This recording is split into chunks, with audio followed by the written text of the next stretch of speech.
Hey YouTube, this is K Steps with Undiluted TV, and I'm back.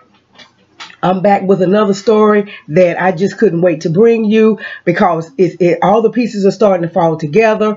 All the pieces of the puzzle are starting to come together.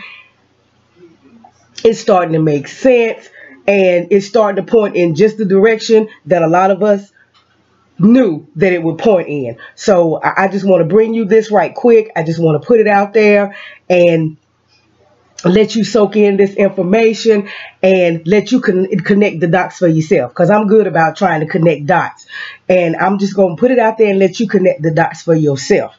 Okay, now we know and it's like I can't get to move on to the other stories I want to move on to, because they just keep on coming out with different stuff about Nipsey, and it's stuff that you guys need to know. It's stuff that you guys need to hear, and that you need to be able to analyze and break down and go in and read for yourself and think on, because it takes thinking for this. You can't just accept what you hear. You can't just accept what mainstream media is feeding you. You just can't accept the simple narrative that they want to give you, the easy narrative that they want to give you to swallow. You know, you might have to take a bite of something that's a little hard and chew on it for a while before you swallow, as far as this is concerned, because this takes some thought. So now we know our brother Nipsey has only been dead less than a week. It's less than a week that he's been dead, and already the vultures are flying around waiting for the opportunity to pick at his remains. Now I got this tip, and once I heard it, I couldn't even continue listening to what I was listening to. I had to go find it for myself and do some research on it, and I did. Now this is an NBC. This is a MSNBC report, and it's coming from a part of MSNBC that they call Think, Opinion Analysis Essays, and it's by a man by the name of George M. Johnson. He's an older white man. He's a journalist. Let's find out some more stuff about him.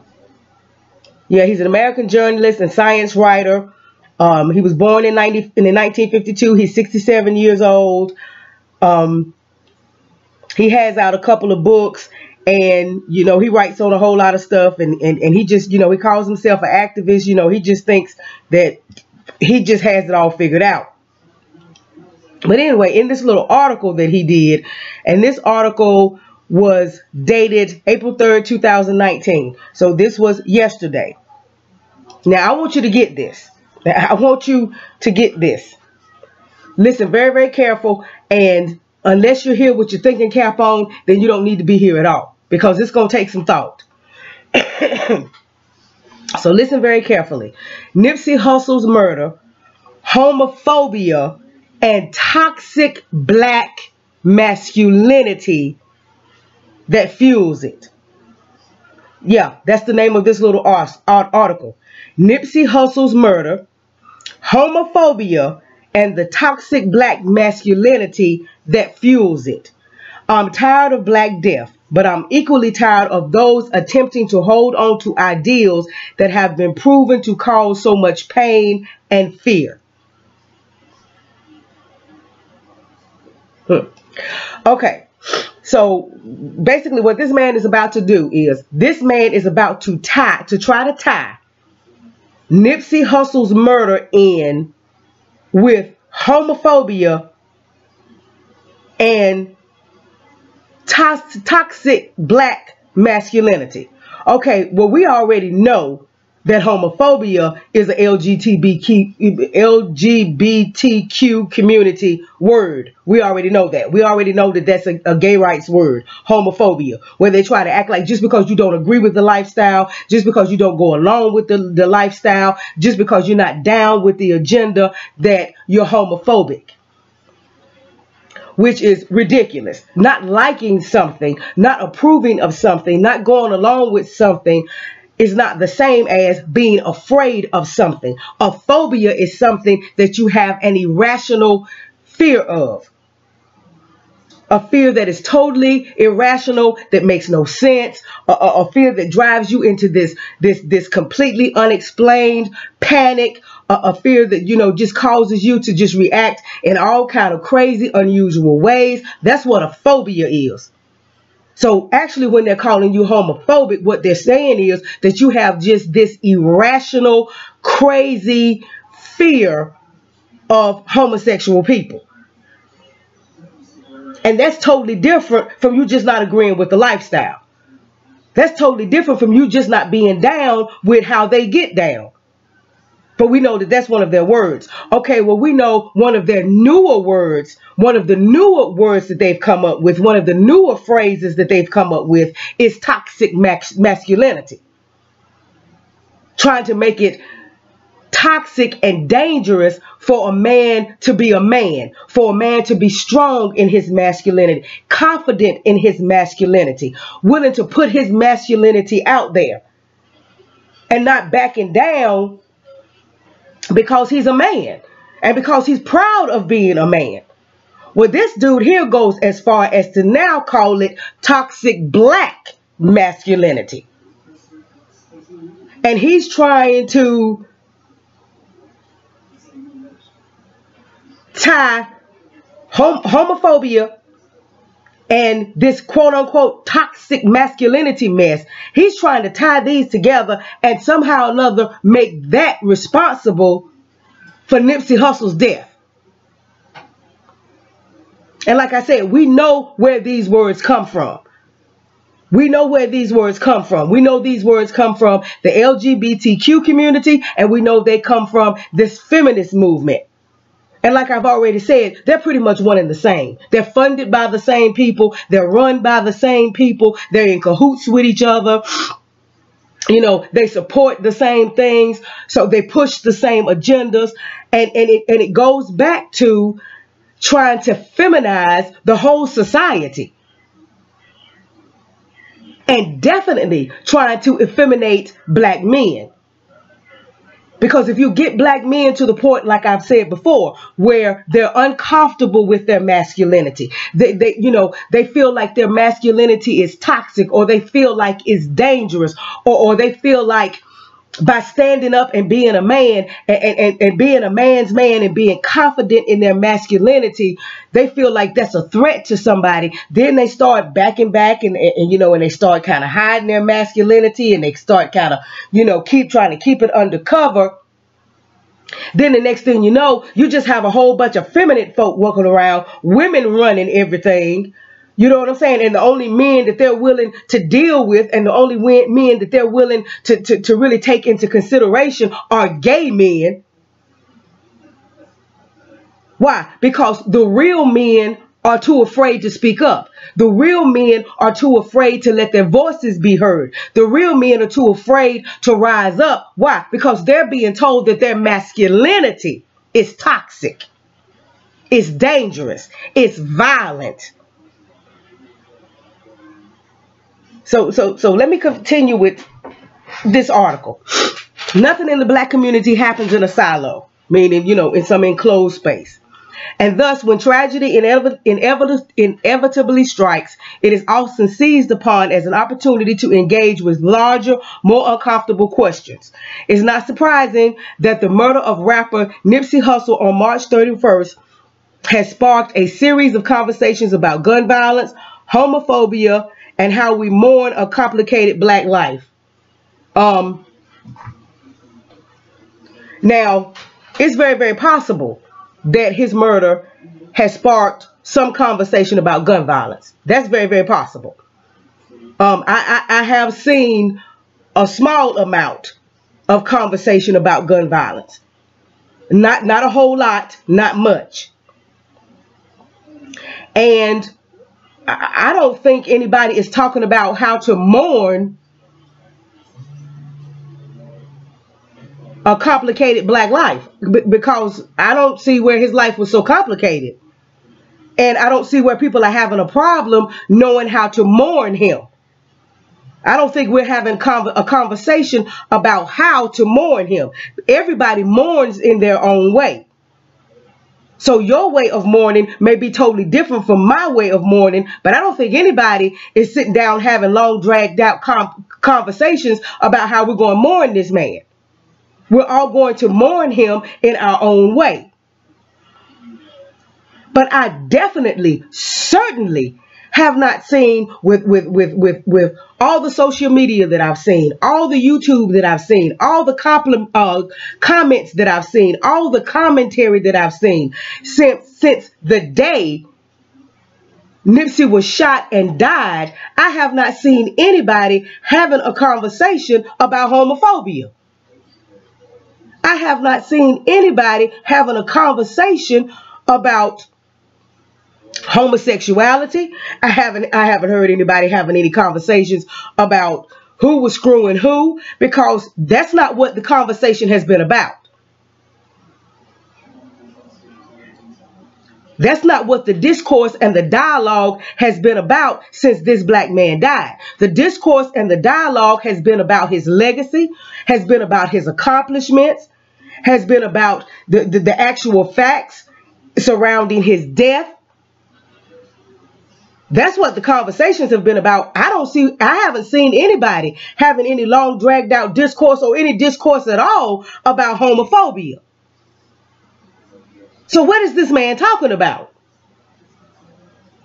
Again, trying to somehow tie Nipsey's murder in with homophobia and this bullshit toxic masculinity. Let me continue.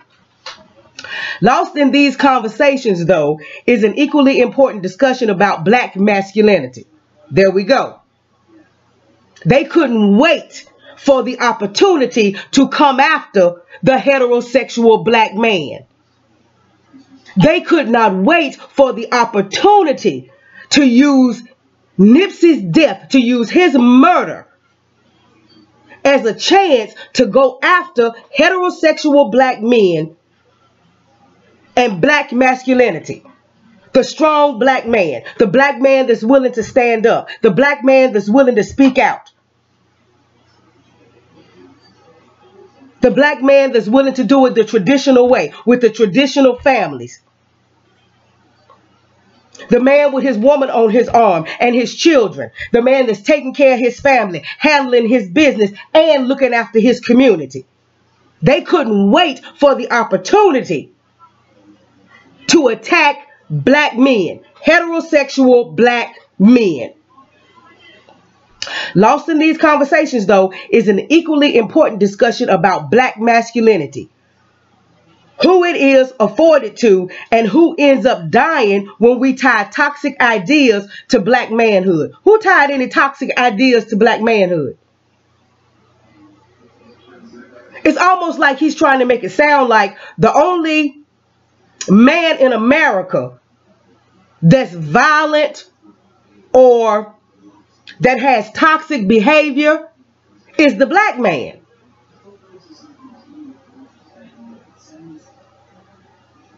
Why is the black man's masculinity such a threat? Why is the black man's masculinity so dangerous? Why is it so dangerous when you find a black man being a black man and being strong and being confident in his masculinity? Why is that such a threat? That you now have to label his masculinity as toxic. We have seen the glorification of gang culture and how it intersects black masculinity. So again, it's almost like he's putting it out there that the only culture that has gangs are black, the black culture, black neighborhoods. And we know we have Mexican gangs. We know we have Asian gangs. There are now a couple of Russian gangs over here. There are white gangs. They call them fraternities. There are white gangs. They call them the KKK. There have been white gangs. There were white gangs before there were any other gangs. The KKK, the Night Riders, the Aryan Knights, those are gangs. But we're not talking about how toxic they are. We have seen it portrayed in movies like Boys in the Hood and expressed in songs like the NWA classic Fuck the Police. Now I want y'all to pay attention. I want y'all to pay attention to what they're going to try to use and how they're going to try to use his murder, the fact that he was gang affiliated, and the fact that the man who they suspect of murdering him was gang affiliated, although it's already been put out there that it was in no way gang related. But he's looking all over this, and he's trying to draw attention to that whole gang scenario, and trying to focus it in on the black community and on black men in particular, black heterosexual men. Black Americans are justifiably tired of the oppressive systems that police America. Nipsey's story is no different than many we have seen. A young man from the hood tries to have a positive impact, but his legacy is complicated by his unwillingness to give up the homophobia and misogyny that continue to hold so many of us back. Okay, you know, I really don't think, and I mean, I may be wrong because I'm not sure, so I need somebody to step in and tell me, did Nipsey spend a whole lot of his time talking about gay folks? Did he spend a whole lot of his time worrying about who was screwing who?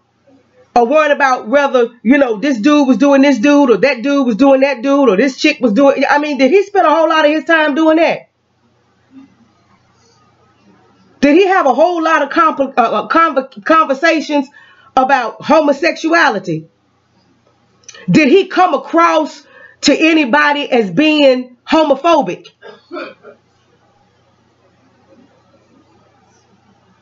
Or misogynistic? Did he come across to anybody like that?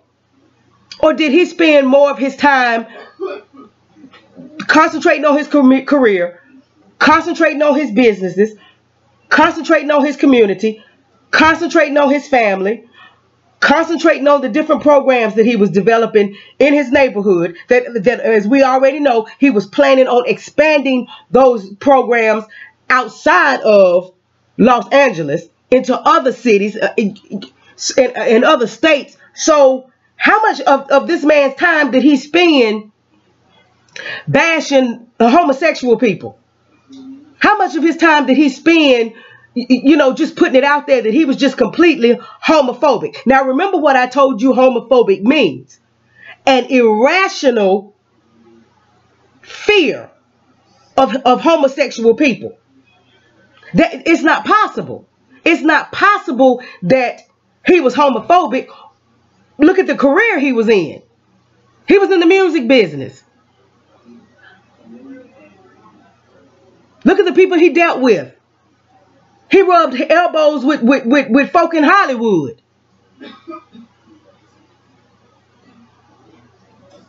So there's no way that he could have been, you know, so homophobic and you know, and just caught up in that whole homophobic. So what is this man talking about? How does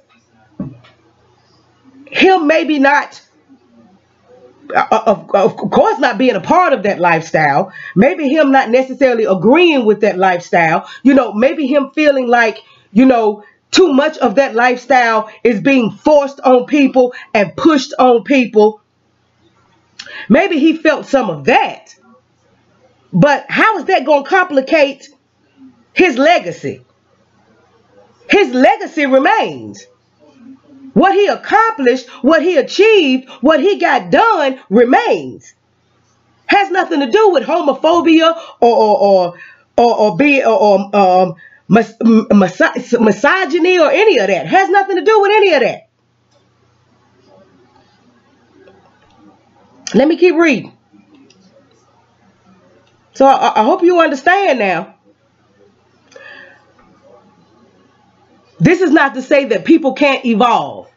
Okay, now we evolving. He's talking about people. So if he's talking about people and he's talking about people in this context, he's talking about black men, because that's what this is all about. This is all about toxic black masculinity. So he's talking about black men. So what he's saying is, this is not to say that black men, let's be real, that black men can't evolve. So evolving gives you the sense of you're not fully formed. If you're evolving, you're not fully formed. Now, if he had used the word change, that would be different, because people can change their minds, people can change their thoughts, they can change their perceptions, they can change their conceptions, they can change all of that. You can change your thoughts and change your mind. You can change your opinion. But evolve almost makes it sound like you're not fully formed. Or almost like mentally black men aren't fully formed. They still have to evolve. This is not to say that black men can't evolve. Jay-Z's past is littered with examples of misogynist and homophobic lyrics. And yet last week he was publicly lauded by GLAAD, G-L-A-A-D, as an LGBTQ ally. Okay, that's Jay-Z. That's Jay-Z's thing. You know, we all have our suspicions about Jay-Z. He's a part of that whole elite class and all of that mess that they got going on in the music business and in Hollywood and all of that. We're not surprised that Jay-Z pushes that agenda. Beyonce pushes that agenda. We're not surprised about that. But that's Jay-Z. That's their thing. If that's what they want to do, that's their business. But what has that got to do with Nipsey? And what has that got to do with his legacy? What has that got to do with his accomplishments? And please tell me what that has to do with his murder. Okay. Growth is good. Again, growth. Like the black man isn't fully grown. Like the black man's mind isn't fully grown. Like the black man's mind isn't grown enough and hasn't evolved enough for him to think for himself. For him to decide on his own what he wants to support and not support. What he wants to promote and not promote. What he wants to be a part of and not be a part of. Maybe everybody don't want to be a part of the gay agenda. Maybe everybody ain't trying to support that. Maybe everybody ain't trying to promote that in their music and in their dress. Maybe that's not everybody's cup of tea. But just because it's not your cup of tea does not make you homophobic. It does not make you a misogynist, and it certainly does not make you toxic. But let's go on. But we also must remember that the timeline is different for the actual targets of hate. People are dying while others are asking for time to grow. What?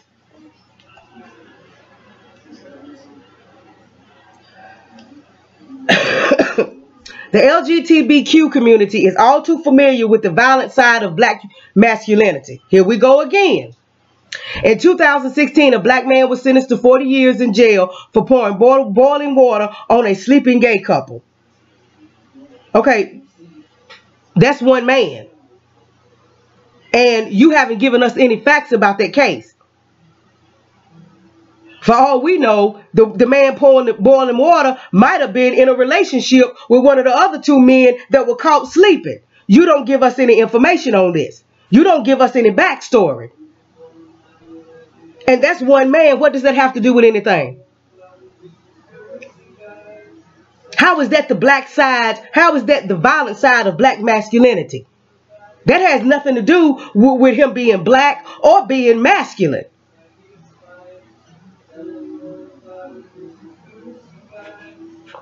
Meanwhile, violence against the transgender community appears to be increasing. There are no studies, there are no statistics showing that it's increasing. It appears to be. With many of the crimes involving black or brown female victims and black male attackers. Okay, well, if it's a female victim, okay, I guess the female is supposed to be transgender. I don't know, because he's just throwing out words, but he's not giving any statistics. He's not giving any proof. And this does not show anything about their masculinity being the problem. Is it possible, just possible, that maybe, just maybe, if that's the case, some of those crimes came about because we had a transgender female that didn't tell the male that she was transgender? Because they do it every day. They get in these relationships with these men, they date these men, and these men don't know that they're men. And when they find out, they freak out.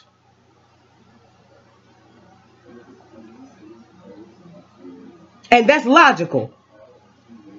You a dude, you think you dating a girl, you think you got this fly chick on your arm and all of that, and then when you go after however long and decide that you're going to be intimate with her, boom, you find out this is another dude. You find out that you've been kissing and touching on and going through this whole process and introducing this chick and all of that to your family. You find out you've been going through all that with another dude.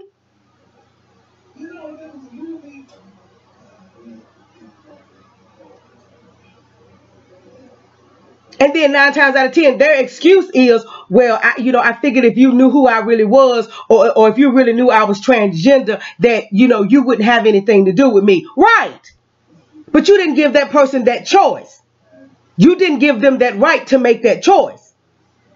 So is that what some of these so-called crimes that you throwing out here with no statistics, no backstories, no nothing, just your words? So we're just supposed to take you at your word? Without knowing any of the history, without knowing any of the particulars of any of these crimes that you're talking about. The words of those who are seen as leaders trickle down. Just like that, someone's thoughts become someone else's actions. Okay, well then, why aren't you talking to your president about his toxic white masculinity? And all the words that he throws out there that people pick up on and react on. Because I don't hear anybody in the black community calling for folks to be homophobic, calling for folks to just go out and just start attacking people in the LGBT community. I don't hear any black leaders saying that. As a matter of fact, most of the black leaders that we have now are all in support of the LGBT community and the feminist movement. They want to add them to everything. They want to add them to the anti-lynching bill. They want to add them to the civil rights bill. So what leaders are you talking about? Because there's certainly no black leaders that are going out in public and publicly saying, okay, let's just lynch them all. But we got a white man that owns a newspaper down in, I think it's Mississippi or Alabama. I believe it's Alabama. Down in Alabama, calling for the Klan to ride again.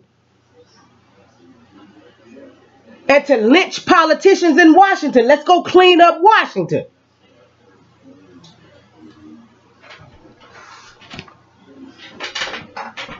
We had Donald Trump calling for folks to kill somebody.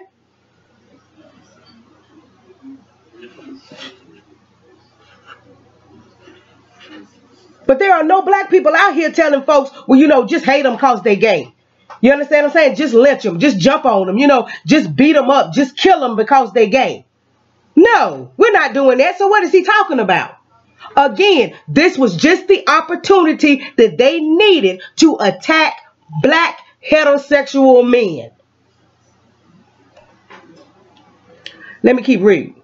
The past 12 months have provided numerous examples of the fragility of black masculinity. From famous black men calling Terry Crews weak for not fighting back against his sexual assaulter to Kevin Hart's old homophobic jokes surfacing before the Oscars. Okay, now, here we go. First of all, yes, there were black men who called Terry Crews out. Because what man, it don't make no difference whether he black, white, pink, or green. What man is going to stand up and he's with his woman, he's with his wife at a social function, and he's going to allow another man to just walk up on him and grab his package? Not once, but twice. In public, in front of his woman. He just gonna allow another man to just walk up to him and wham, just grab hold to his package. Twice. You ain't gotta be toxic to not stand for that mess.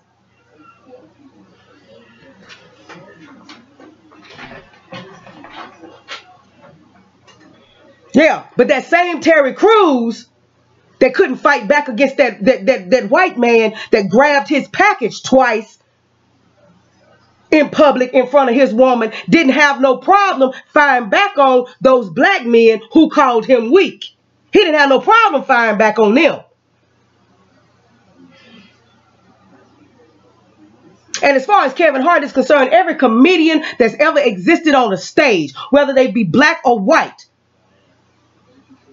have had homosexual jokes. They have talked about race. They have had racial jokes. Being black, they have talked about being black. Being white, they have talked about being white. So how's that homophobic? When you do something that comedians have been doing for years, for decades. The white ones do it, the black ones do it. But you don't talk about the racial slurs though, do you? When the white comedians are on stage and they're doing all these racial jokes, you ain't bringing those up. But you're talking about a comedian with jokes.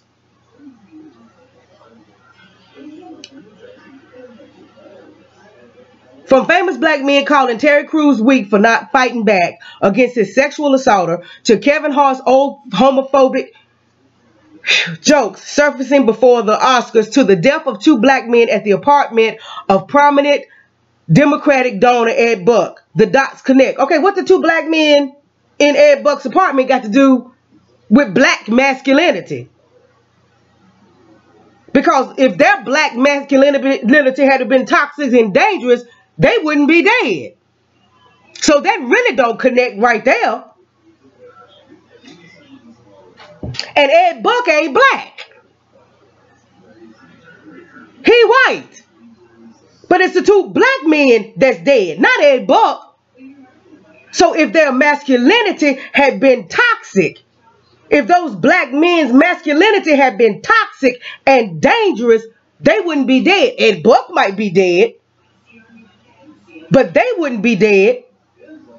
But it's two black bodies that were pulled out of Ed Buck's house. So it looks to me like it's his white masculinity or whatever that was toxic and dangerous for them, because they the two that's dead. Let's move on. And running through each incident is an undercurrent of homophobia, which of course is also rooted in misogyny. Okay, how is homophobia got anything to do with the fact that two black gay men died in a gay man's house? Ed Buck is gay. The two black men that died in his house were gay. So how does homophobia have anything to do with that? How does homophobia have anything to do with the brothers telling Terry Crews that he was weak for not putting this man in his place, and he done snatched him up twice in public in front of his woman? What's homophobic about that? Terry Crews is not supposed to be gay.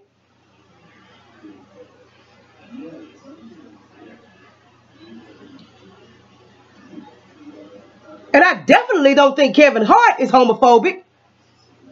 Again, he rubs elbows with the music industry and Hollywood. And we know how gay the music industry and Hollywood are. They might try to hide it. They might try to cover it up. It might be a lot of down low stuff going on, but we know what's going on.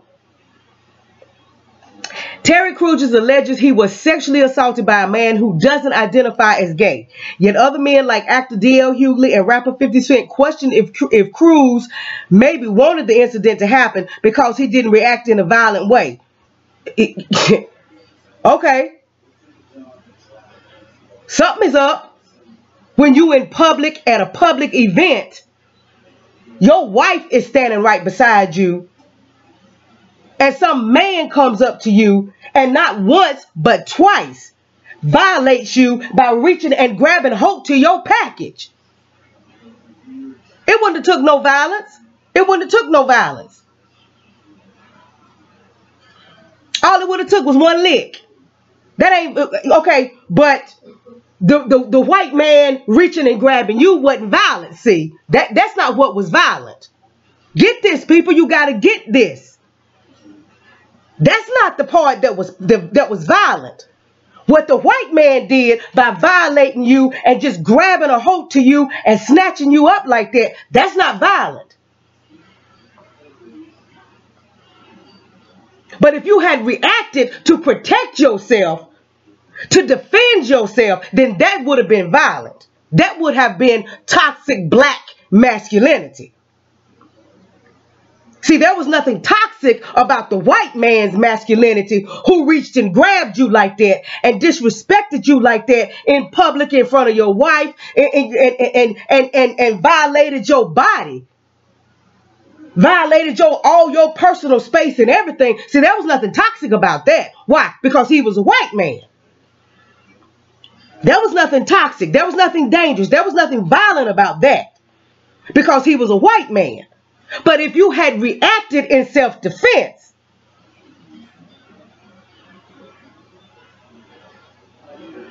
if you had reacted because he violated you and he was the one that first made personal contact with you and came at you in a violating way. Now, if you react to that, that's violence. That's toxic black masculinity. Come on, people. Come on. Come on. Kevin Hart old tweets joking about the violence he would commit if he ever had a gay son tie into these same notions. Okay.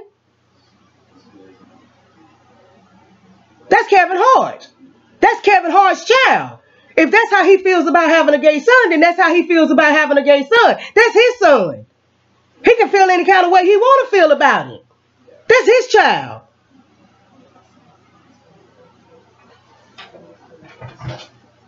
If he's a black father, a black heterosexual father, and he know he was supposed to be raising a son, and he does not want that son to be gay, and he feels a certain type of way about that, that's his business. He got every right to. That's his child. He got to feed him, clothe him, house him, take care of him, educate him.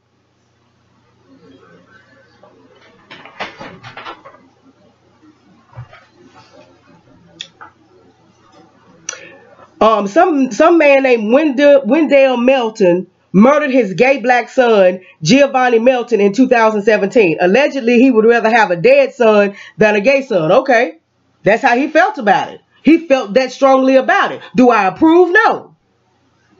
But that's how he felt about it. Does that make him homophobic? Yeah, that was a little irrational. That was irrational to kill your child. Yeah, now that was irrational. That's the only instance of somebody being irrational and really having what you could class as a homophobic attitude that he has presented in this whole article. That right there. If that's really the case, if that's really what happened, if this man really just killed his son because he was gay. Like I said, he's throwing out all these names, but he's not giving any backstories, and he's not giving any links for you to go back and check in on it yourself. Now let's keep reading. The issue here is that black gay men still aren't seen as equals. Too often their blackness is reduced because of their sexuality.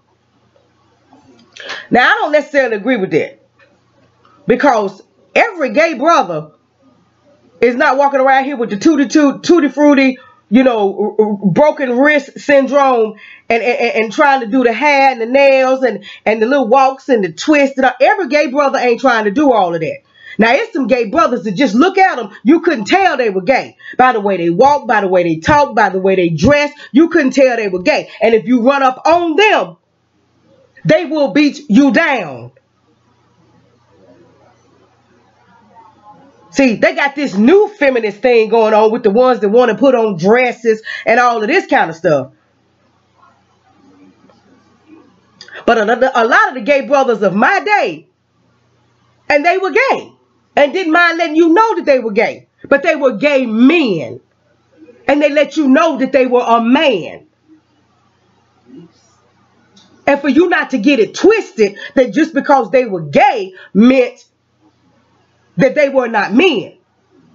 They weren't trying to dress like women. They weren't trying to act like women. They weren't trying to twitch and switch and like I said, do the hair and the nails and all that. They weren't trying to get into all of that. And if you messed around with one of them, they would beat you down. Quickly let you know, I may be gay, but I'm still a man.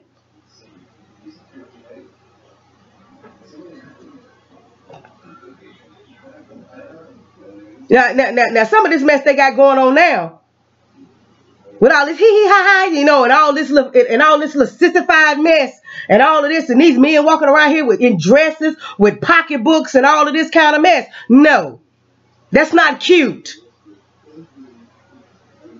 More makeup than the women, more weave than the women, nails longer than the women. That's not cute. Because how can a man think of you as equal when you dress like that, when you doing all of that, and when you trying your best to convince this man that you're a woman?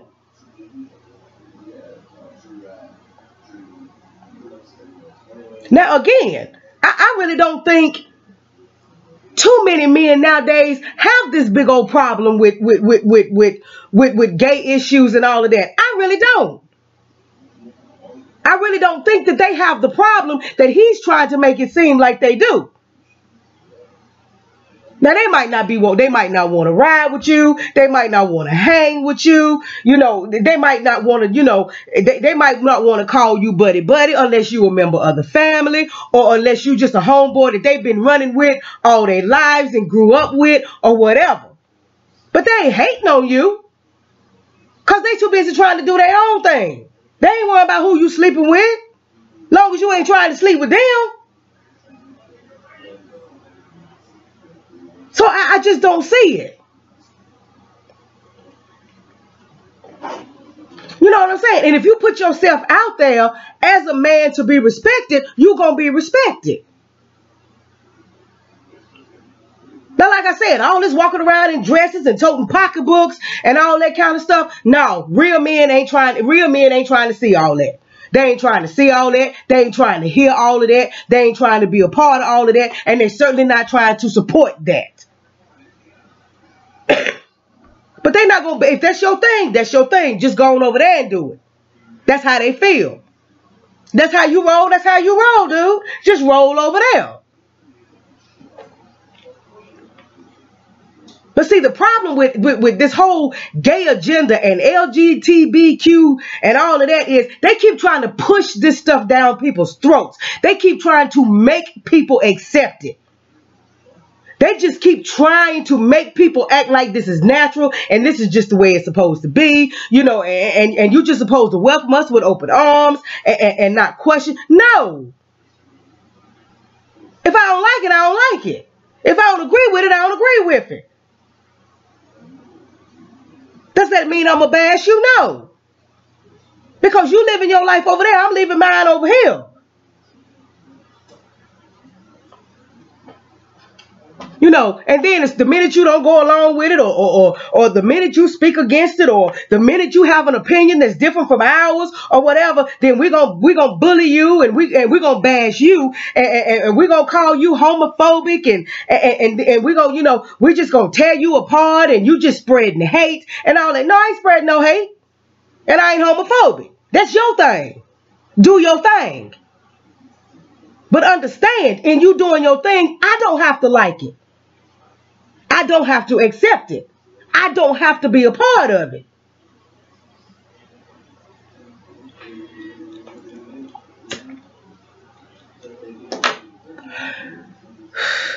Nipsey Hussle, who again worked hard to reinvest in South Central Los Angeles, was himself very concerned with the imagery of black men and appeared worried that queer people were attempting to execute a mysterious and negative agenda.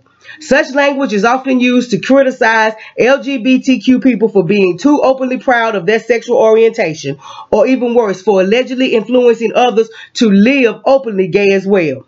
Nipsey was fine with gay people existing, just not joyously or in public. Now, I don't know where he ever said that. I doubt if he ever said that.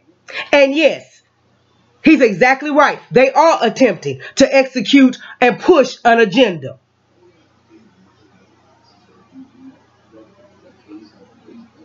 To feminize and the world and effeminate black men. That is their agenda. That's the reason why you see all the rappers, all these new mumble rappers, and these younger ones will walk around with dresses on and all of this kind of stuff, and all these men walk around toting pocketbooks and all of that, and you got all of these folks out now with all this androgynous stuff, meaning you can't tell whether you're male or whether you're female, and you know, and it's all and all this, you know, crossing gender lines and telling folks that they can change their gender and that you can be born one thing and change into something else. No, you can't. All you're doing is confusing people. If folks want to live openly gay, live openly gay. If you're proud of being gay, be proud of being gay. But just like they have gay pride parades, heterosexual folks need to start having heterosexual pride parades.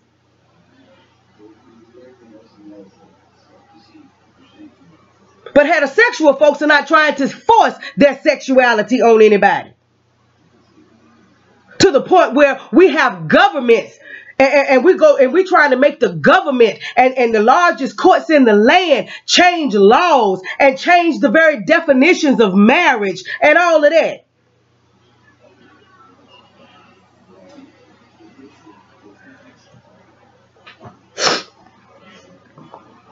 They trying to align themselves with people that have truly been discriminated against. Black people in America, now they have more protections than we do.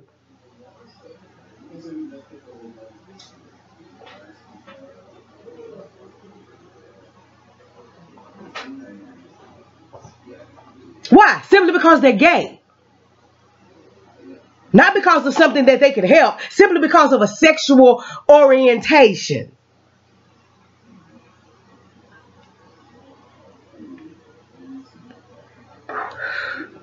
Kamala Harris and Cory Booker and all of them already made sure that they're attached to this new anti-lynching bill. Now they're trying to attach them, like I said, to the civil rights bill.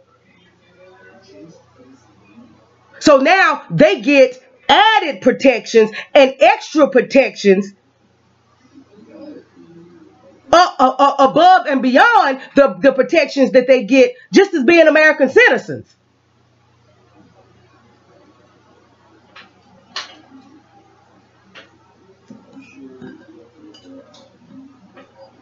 There may come a time when if you openly speak out about a homosexual or gay or heterosexual or transgender issue, there may come a time when they lock you up.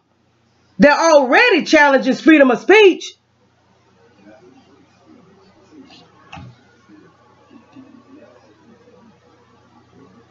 So I really don't think that Nipsey was that concerned about gay people. I really don't think he was that concerned about it. I think he was concerned about some of the images that were being put out about black men and black boys with all this putting on dresses and all this kind of stuff, and you know, and looking like women, and you know, and I think he was a little concerned about that.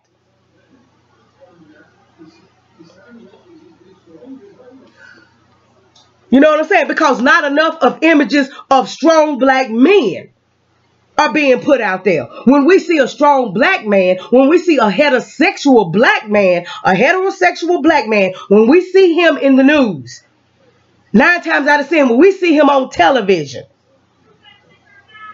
9 times out of 10, when we see him, it's connected to something wrong. It's a negative image. It's not connected to him being a husband. It's not connected to him being a father. It's not connected to him being, you know, an activist in his community. It's not connected to him doing anything positive.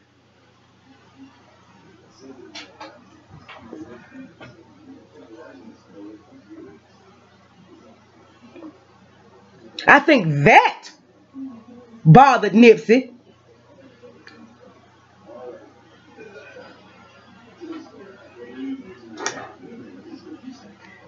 But just gay folks bothering him and their lifestyle bothering him? No, that's obvious. The man had too much other stuff going on. The man had too much other positive stuff going on. If he couldn't find the image anywhere else, he would be the image. He began to make himself the image of that, if he couldn't find it anywhere else. Meanwhile, 2 black gay men have fatally overdosed at Ed Buck's home over the past 2 years. Where is the widespread outrage from the black community? It's all over. So it's obvious he ain't been on YouTube just because mainstream media ain't putting it out there. And he's a part of mainstream media. Remember, this is an article on some little portion of MSNBC. So he's a part of mainstream media. Oh, the outrage is out there. I don't know how many YouTube videos have been done on it. People demanding that investigation of Ed Buck be reopened.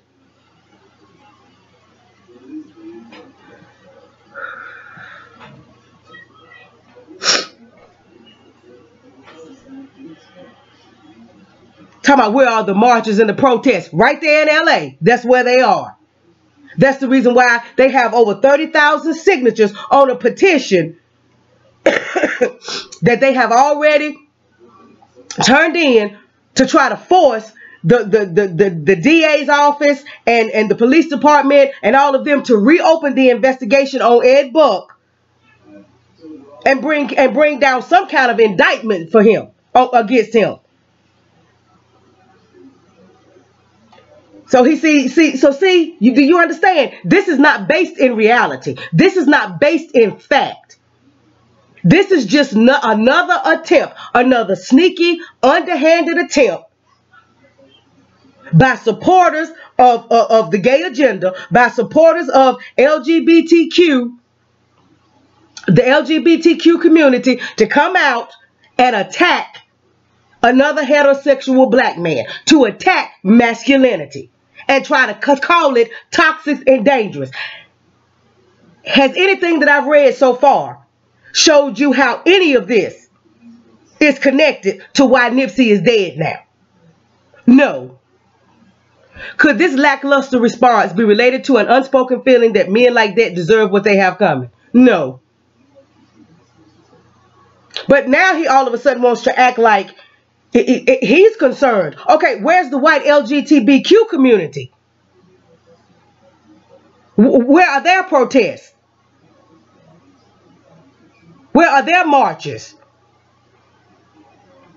Because these men were a part of the LGBTQ community as a whole. So where's white LGBTQ at?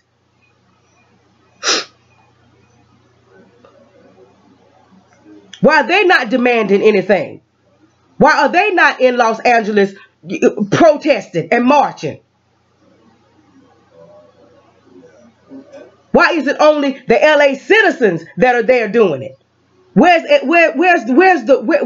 the big powerful LGBTQ community at in all of this? Why aren't they demanding answers? Why aren't they demanding that Ed Buck be reinvestigated and that he be charged with something?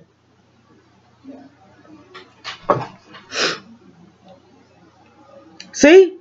Queer men and heterosexual men often talk at each other and about each other, but rarely with each other. How do you know? How do you know? How do you know what black men talk about? Are you black? Do you spend that quality and quantity of time in the black community while black men are sitting around talking? So how do you know? Although many of us navigate the same spaces, it is apparently never the right time for this particular conversation.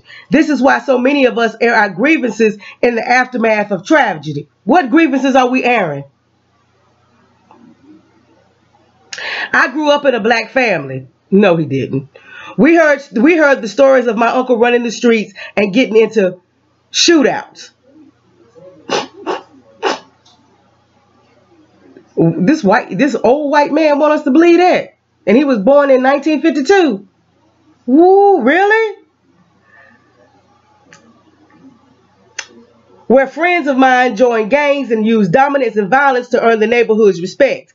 Social media has a way of making people seem disconnected, when realistically, we are all products of our environment and our experience, colonized to hate and separate based on the ideals of white supremacy, with manhood and masculinity determined by dangerous principles that most often leave black folk dead or wounded, both emotionally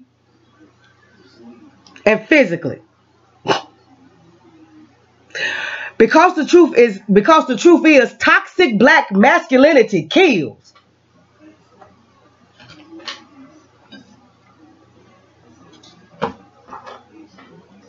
Now, you ain't killing because you in a gang.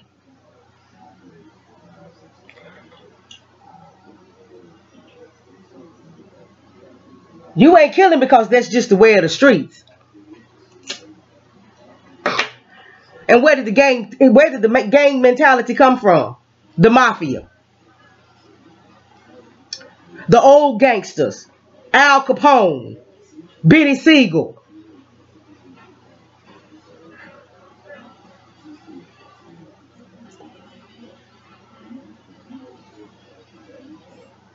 Bonnie and Clyde. You know, the big mob bosses. They run the big gangs. You understand what I'm saying? They control everything.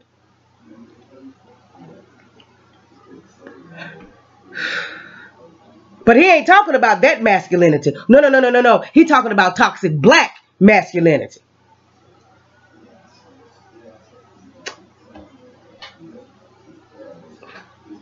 See, everybody told y'all to be quiet and shut up.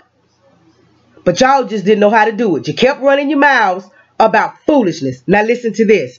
Rumors have circulated in the past few days that Nipsey Hussle was murdered by a man who felt disrespected in the rapper's clothing store following a personal dispute. See, that's what happens when you run your mouths. That's what happens when you get in these comments and start saying all kind of foolishness.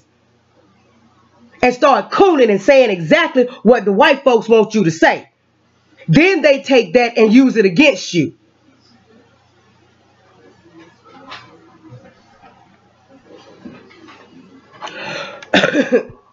Masculinity didn't protect him. Now he's dead. Well, I'm tired of black death. And I'm tired of so many members of our community, my community, attempting to hold on to the ideals that have been proven to cause so much pain and fear. And again, those only ideas are homophobia and misogyny. Ain't got nothing to do with the economic situation. Ain't got nothing to do with the social situation. Ain't got nothing to do with the poverty in these neighborhoods. Has nothing to do with the guns and the drugs that the government brought into these neighborhoods. Has nothing to do with any of that. Oh, no, no, no, no, no, no, no, no, no. It's all about homophobia and misogyny. That's what's causing all the trouble in the black community. That's what's causing all the fear and all the death and all the problems in the black community. If you just embrace homosexuality, you understand what I'm saying? If you just embrace LGBTQ or whatever, if you just embrace, you know, the feminist movement, if you just embrace that, that would solve all the problems in the black community. You know, if you masculine black men would get somewhere and be quiet and tone down your your masculinity, just tone it down some. Stop being so masculine. Stop being so proud of being a man. Stop being so proud of being a black man. Stop being so proud of what you have accomplished. Stop being so proud, you know, and not willing to just go along with any kind of foolishness that they try to bring in, and any kind of foolishness that they try to feed to your neighborhood and feed to your people, you know. And if you stop just trying to present that image of a positive heterosexual black man, a positive strong black role model, stop doing that. You got to tone that down some, you know what I'm saying? Because that's toxic, that's dangerous, that kills. See, your violence is because you're black. To listen to this, and to listen to people like this. Your violence is because you are a black heterosexual man. You understand what I'm saying? Not because of the environment that you live in, not because of your socioeconomic situation. You understand what I'm saying? Not because you've been steeped in poverty all your life. You understand what I'm saying? Not because you've been oppressed all your life. Not because your ancestors have been oppressed for 464 years. You understand what I'm saying? Not because the system never works for you like it works for the white people. See, none of that has anything to do with it. You're simply violent and toxic because you are a black heterosexual man.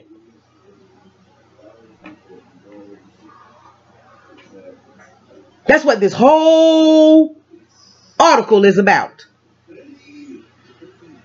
But again, how does that have anything to do with the reason why Nipsey is dead?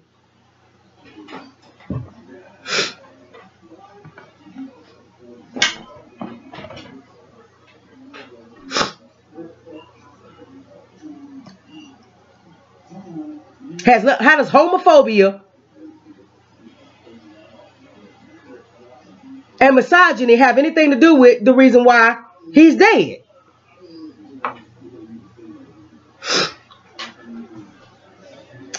He was showing the world that a black man could come from a violent background. A black man could come from a violent neighborhood and a violent upbringing, and could change. And could take those negatives and turn those negatives into positives. Not only for himself, but for his whole entire community. But when he started doing that and wasn't willing to go along with all that other bullshit that was going on, and wasn't going along with all of these other images of black men that were being pushed out there, now all of a sudden he homophobic and misogynistic. It's toxic.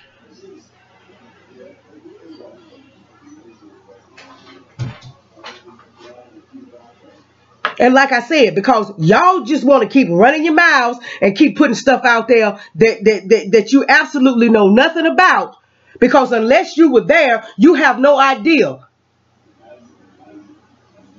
what transpired between Nipsey and Eric Holder or anybody else that was in that crowd. Rumors have circulated, rumors, in the past few days that Nipsey Hussle was murdered by a man who felt disrespected. There's also this foolishness going around about him slapping a security guard or something, and that man felt disrespected, and maybe he came back to retire. That's just foolishness. And that's the kind of foolishness that white folks want you to put out there. Because that way you still blame it on yourself. And they are allowing you to blame it on themselves. And now they're using it against you to call your masculinity toxic, dangerous, deadly. You heard what he said, because the truth is toxic black masculinity kills.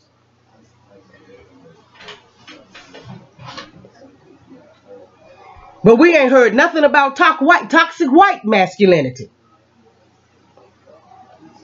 We ain't heard nothing about toxic Asian masculinity. We ain't heard nothing about toxic Mexican masculinity. And how many Mexican gangs are there in LA? But ain't nobody talking about nobody's masculinity being toxic and dangerous and deadly but the heterosexual black man.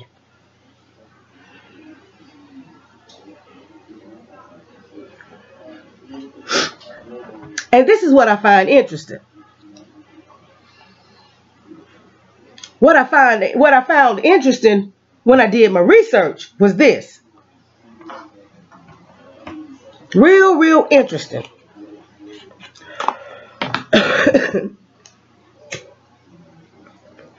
And I think the reason why nobody talked about it or paid attention to it was because, you know, at the time of this article that I'm about to get into now, at the time of this one, he was still alive. He was still doing his thing. You know, he was up and coming. He was popping off, you know, and nobody really paid attention to this. But this is from The Root. Monique Judge, possibly a feminist, January 10th, 2018, filed to toxic black masculinity.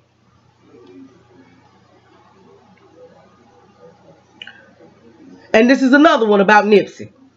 Yeah, it's another one about Nipsey. You see what I'm saying? I'm not even going to read it. I'll link it. And I'll let you read it if you want to, because it basically pretty much says the same thing that the one we just got finished reading said. Pretty much the same thing. But do you see the pattern here? As soon as a black man rises up, as soon as a heterosexual black man rises up and starts doing positive things and starts putting out a positive image of black men, starts putting out that positive image of heterosexual black men, and starts changing and doing something within his community, they have got to find something to attack him with.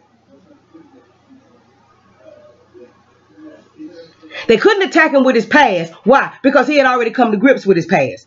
He had already admitted to his past. He had already put that out there himself. His gang affiliation, the whole 9 yards, he had already put that out there himself. So they couldn't use that to attack him.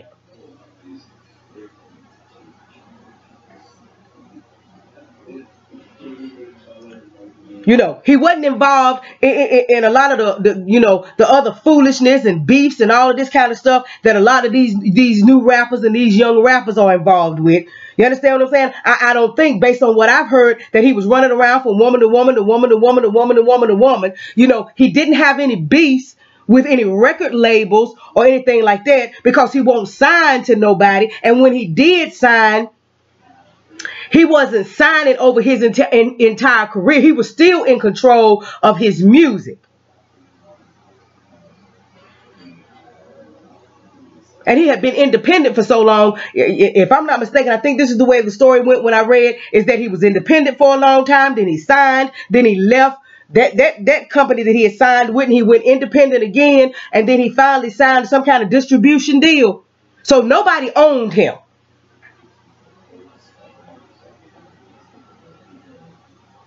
And see, as soon as he made this statement, the reason why this one came out is because he made this statement. posted it on Instagram, I believe. But according to this article, that Instagram post has been removed.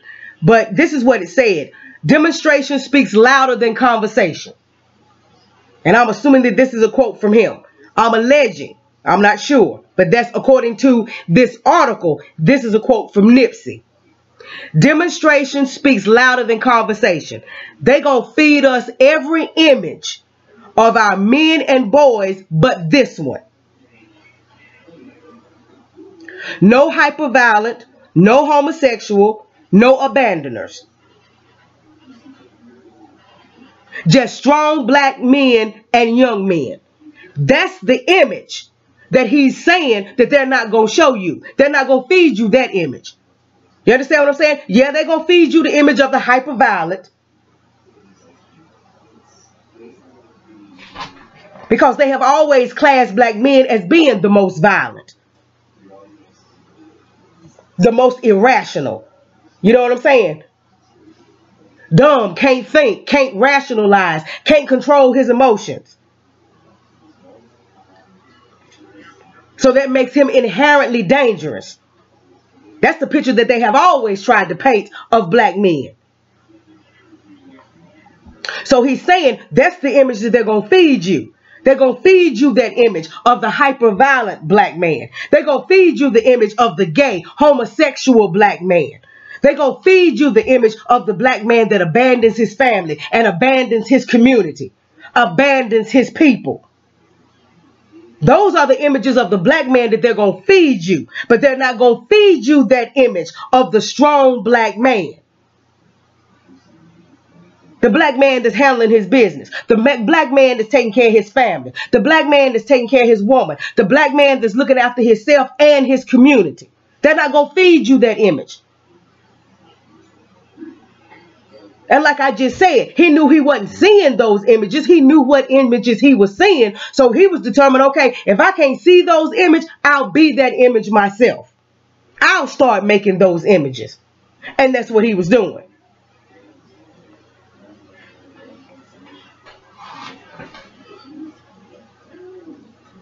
And that's the reason why he had to go. I'm going to say it again. That's the reason why he had to go. Because he wasn't helping feed you the wrong image. He wasn't helping push the wrong narrative to you. Like I said before in another video about him. He told Forbes magazine that he had been caught up in that narrative. That self-destructive narrative. That ignorant and self-destructive narrative that had been pushed on black men and young people through the music. But he was determined that he was going to change that narrative. He was going to redefine that lifestyle. And that's what he was doing. He was trying to present to you another image. That there's more to black men than either you just got to choose to either be hyper-violent or you got to choose to be gay or you got to choose to be one of these black men that, you abandon your family, you abandon your community, you abandon your people, you abandon everything that you know. A lot of them do that, when they get some success, they walk away, they close their eyes and they couldn't stand the fact that he got out of the community and came back. That's not what you're supposed to do. You're supposed to get out of the community and stay out. And keep your wealth over here. Don't bring your wealth and your knowledge and your understanding and all of that back to the community. And then start uplifting the community. No, you can't do that. And that's the image that he was producing. That's the image that he was trying to feed young black people in the community. All over the world. But she tried to take the woman who did this article in The Root in January 2018 was trying to take that Instagram quote, if that's what he said, and that's what she's saying, that's what he said, that's what Nipsey said. She's trying to take that to demonstrate that he was homophobic. That somehow was some kind of toxic black masculinity. How was that toxic? What was toxic about that? Yes, it's dangerous to the powers that be. Oh, yes. Black masculinity, when a black man is strong and he's comfortable in his masculinity, he's comfortable in his blackness. He's comfortable as a man, as a black man. And he's not willing to hide it, not willing to dumb it down, not willing to tone it down for anybody. Yeah, that's real dangerous for the powers that be. When he's not willing to push their agendas. And not willing to push all of that poison to the minds of the masses and the minds of the young people. Yes, he becomes very dangerous. And very toxic. But not toxic to his people. Not toxic to the black community. Toxic to the powers that be. Toxic to their agenda. Toxic to white supremacy. Toxic to that whole beast system and all that satanistic mess that's going on. But not toxic to his community.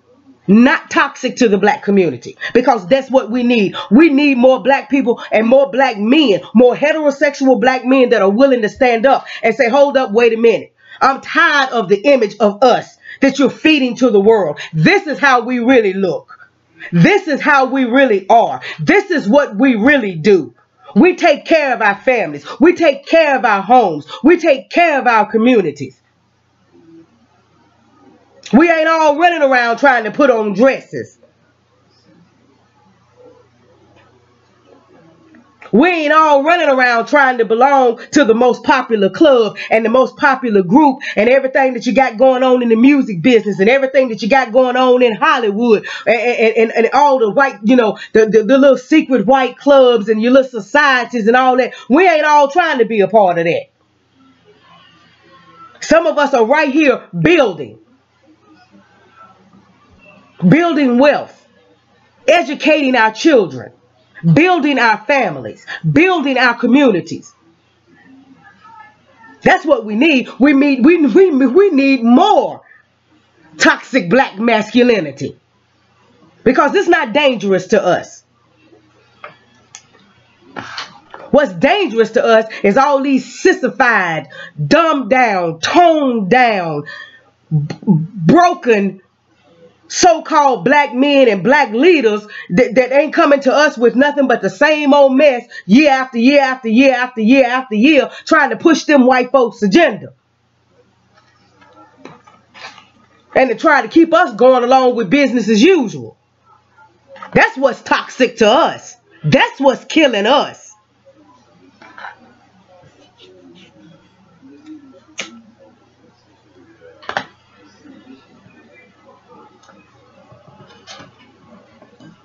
But the image of a strong black man doing what a black man do and doing it well, no, that's not toxic for us. That's not dangerous for us.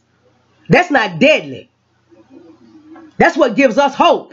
That's what keeps us going. The Nipseys and the Malcolms and the Martins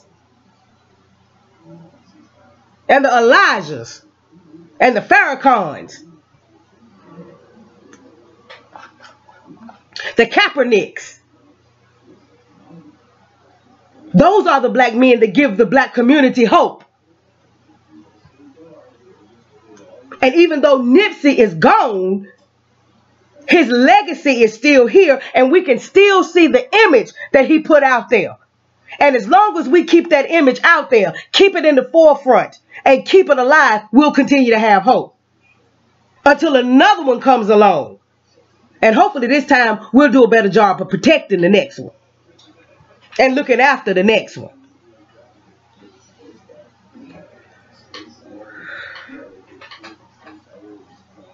But no, black masculinity is not toxic to us.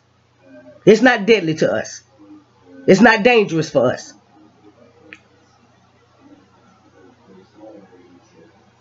Now it might be dangerous for the black men who are willing to walk in it. For the black men who are willing to walk in their masculinity. It may be a little dangerous for them. As Nipsey found out, and as so many others down through history have found out.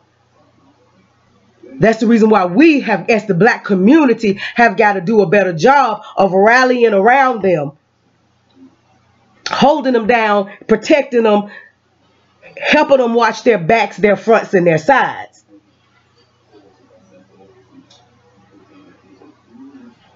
But it's very dangerous, very toxic for the powers that be. And that's the reason why when they see it and they can't control it and they can't dumb it down, they can't tone it down, they can't infiltrate it, what do? They destroy it. This has been KM Steps with Undiluted TV. Please like, please subscribe, please hit that bell notification, please comment below, please support the channel. The link to our PayPal is in the description box, and have a good afternoon.